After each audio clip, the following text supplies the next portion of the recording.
It didn't take more than a single day of playing competitively for some players to be receiving a warning from Blizzard, making them aware that they have been avoided by many of their teammates. Most prominent example to date is the fact that Fury tweeted this exact thing happening out. Now, we could just sit here and say, great, the system is working as intended, ignoring reports of players for whom this feature does literally nothing. But maybe that's already been hotfixed anyway. What is interesting about this is that there are two very vocal sides present in this conversation. One-trick streamers often attract viewers who practice a similar kind of gameplay because they feel validated in their decision being right if they do so. As such, many of Fury's fans have not only claimed that players are abusing the system to avoid one-tricks rather than genuinely toxic players, they have also confirmed that they too have been getting this warning. And of course, on the other side, we got the Reddit camp celebrating the results of the newly implemented system. But who is right? Well, this feature was introduced as a means for players to have a bit more control over their own gameplay experience and not as a means to avoid toxic players. As such, if players are under the impression that their quality of matches increases if they avoid players who are not willing to switch off of their heroes, then it is their right to do so. Now, we could assume that popular one-trick streamers are getting targeted specifically for the very reason that they are streaming, and it will be a funny way to mess with them. But fact is also that a lot of streamers are playing up in high elo, where this kind of attitude is very much frowned upon. That's not to say that lower elo players largely don't care, but there's a smaller pool of total players up in higher ranks. You see less faces up there, and those faces are much more likely to be hating what you are doing. Thus, you are more likely to accumulate a lot of these avoid stamps if you are a one-trick streamer playing up in high elo. We can also safely assume that those players avoiding one-tricks did so specifically because of their gameplay, in light of the fact that we got reports from a bunch of one-tricks who are not streamers confirming that they too have been avoided. And this brings me back to my initial video covering the avoid as teammate feature, in which I said the following. You see, it always feels like it's up for debate as to what the community finds acceptable. Obviously, there's a niche for everything, and within your own community, you will find acceptance for the things that you practice in the open environment of competitive play. And as much as we, as an entire community, seem to disagree with each other on the forums and on Reddit, this feature could potentially be an indisputable way of telling what the majority of us wants. Whether we do or don't find one-tricking acceptable, what we consider poor teamwork, and how we believe the game should be played. And right now, it seems like what I've said back then could still hold true. The core competitive community votes with their actions to let the devs know what we do or don't find acceptable. And the fact that it took no more than a single day for a bunch of one-tricks to be getting this type of warning shows a lot of players are simply tired of dealing with selfishness in an environment where cooperation is absolutely vital for success. As much as I personally wish for this to be a bit of a thinking ticket for players, finally confronting them with their actions and having them reflect upon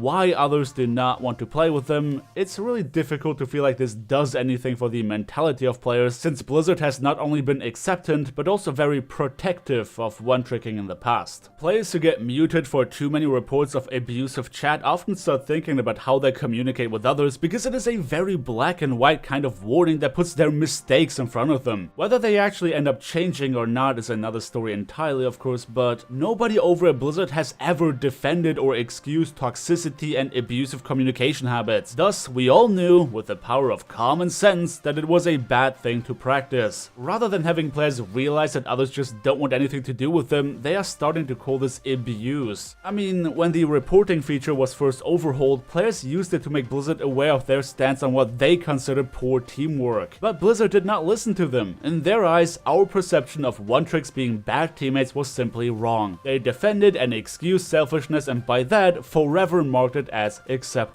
At least that is the official side of the story. We know that there has been internal dispute over at Blizzard about whether or not their decision to accept it was right, and it is my belief that the introduction of the avoid as teammate feature was a result of them trying to find a middle ground between not upsetting the casual crowd by telling them that they are not allowed to do whatever they're doing, and still giving players who want genuine competition the tool to enhance their own gameplay experience. At the end of the day, there is a reason why off-meta heroes are off-meta. If you actively lower the chances of your team winning by insisting on playing a hero that only has limited viability, then yeah, those players are not going to want you on their team. Now, of course, we could get into the discussion of meta slavery and how, with enough practice, you can make those things work in solo queue, but this is just about teamwork in a team-based game. Sure, it can work, and it does work particularly often for streamers because they can use their reputation to make their teammates give it a shot. But at the end of the day, those people don't know you, and can you really fault them for wanting to play whatever gives them the best chances to win in a competitive game mode? It only seems natural. Quite frankly, it makes me feel like people who complain about meta play in Overwatch have never played anything else competitively before, because meta strategies are common in every single game I've ever touched. That's not me saying that playing meta comps over and over again does not get boring or frustrating. It does. But what do you play ranked for if not trying your hardest to win? To try your hardest to win on a suboptimal character, doing things that affect not only yourself but also 5 other people that you don't know? Of course you are free to do all these things, but just as obviously, these players are gonna get upset with you. And this new feature is a godsend for these exact types of situations. You know, people always say that making videos is easy. All you do is talk into a microphone, slap some gameplay into the background, and boom, you got yourself a moneymaker. And now you can prove that you are better at making videos than me. The Humble Creative Freedom Bundle is back, featuring not only Vegas Pro 14, which is the exact editing software I'm using myself, but also many other tools to enhance your own video production. And the best part is that you can choose where your money goes. So even if you don't like my face, you can make sure that your money ends up where it makes a difference. Unleash your own creative potential with the Humble Creative Freedom Rebundle by following the link in the description below.